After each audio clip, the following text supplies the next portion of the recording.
మైదుకూరు పుట్ట, కమలాపురం పుత్త కుటుంబీకులకి మిగతా 4 స్థానాలపై ఇంకా కసరత్తు. ఉమ్మడి కడప జిల్లాలోని 10 అసెంబ్లీ సీట్లలో 6కి టీడీపీ తన అభ్యర్థులను ఖరారు చేసినట్టు ఆ పార్టీ వర్గాలు వెల్లడించాయి అంటూ ఈ జ్యోతిలో దీని మీద వచ్చేటువంటి వార్తల్ని నమ్మచ్చు. తెలుగుదేశం పార్టీకి సంబంధించి విశ్వసనీయ సమాచారం అంటే వీళ్ళు చెప్పింది అన్న చేయాలి వాళ్ళు, లేకపోతే వాళ్ళు చెప్పింది వీళ్ళకి ముందే ఇంటిమేషన్ చేస్తారు. 4 సీట్లలో తుది కసరత్తు జరుగుతోంది. సీఎం జగన్ ప్రాతినిధ్యం వహిస్తున్న పులివెందులో బీటెక్ రవి మారెడ్డి రవీంద్రనాథ్ రెడ్డిని నిలపాలని టీడీపీ నిర్ణయించింది. గతంలో ఎమ్మెల్సీగా ఉన్న ఆయన ప్రస్తుతం ఆ నియోజకవర్గంలో పార్టీ బాధ్యతలు చూస్తున్నారు. గత ఎన్నికల్లో జగన్పై పోటీ చేసిన సతీష్ రెడ్డి ఆ తర్వాత వైసీపీలో చేయడంతో నియోజకవర్గ పగ్గాలు రవి చేతికి చిక్కే. అదే నియోజకవర్గానికి చెందిన భూమిరెడ్డి రాంగోపాల్ రెడ్డి ఇటీవల పట్టభద్ర ఎమ్మెల్సీ ఎన్నికలు టీడీపీ తరఫున గెలుపొందడంతో నియోజకవర్గ నేతల ఉత్సాహం పెరిగింది.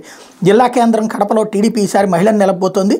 పాలిట్ బ్యూరో సభ్యుడు రెడ్డప్ప గారి శ్రీనివాసులరెడ్డి సతీమణి మాధవిని అభ్యర్థిగా ఖరారు చేసింది. ఆమె ఇప్పటికే ప్రచారంలోకి దిగిపోయారు. జగన్ మేనమామ రవీంద్రనాథ్ రెడ్డి వైసీపీ సిట్టింగ్ ఎమ్మెల్యేగా ఉన్న కమలాపురంలో టీడీపీ ఈసారి కూడా పుత్త కుటుంబాన్ని నిలబోతోంది. పోయినసారి పుత్తా నరసింహారెడ్డి పోటీ చేశారు. ఈసారి ఆయన కానీ ఆయన కుమారుడు చైతన్యారెడ్డి కానీ పోటీ చేస్తారని టికెట్ ఆ కుటుంబానికే నని టీడీపీ వర్గాలు స్పష్టం చేసి అన్నట్టు రాసుకొచ్చారు. కడపలో రెడ్డప్ప గారి రెడ్డి మాధవి, కమలాపురం పుత్తా కుటుంబం, పులివెందులు బీటెక్ రవి, మైదుకూరు పుట్టా సుధాకర్ యాదవ్, బద్వేలు ఎస్సీ రోషన్న, అట్లాగే జమ్మలమడుగు చదిపిరాళ్ల భూపేష్ రెడ్డి అన్నటువంటి వార్తని హైలైట్ చేశారు. మరి ఆదినారాయణ రెడ్డి బీజేపీకి వెళ్ళిపోవడం వల్ల ఆయనకి ఇవ్వట్లేదు అనుకుంటా.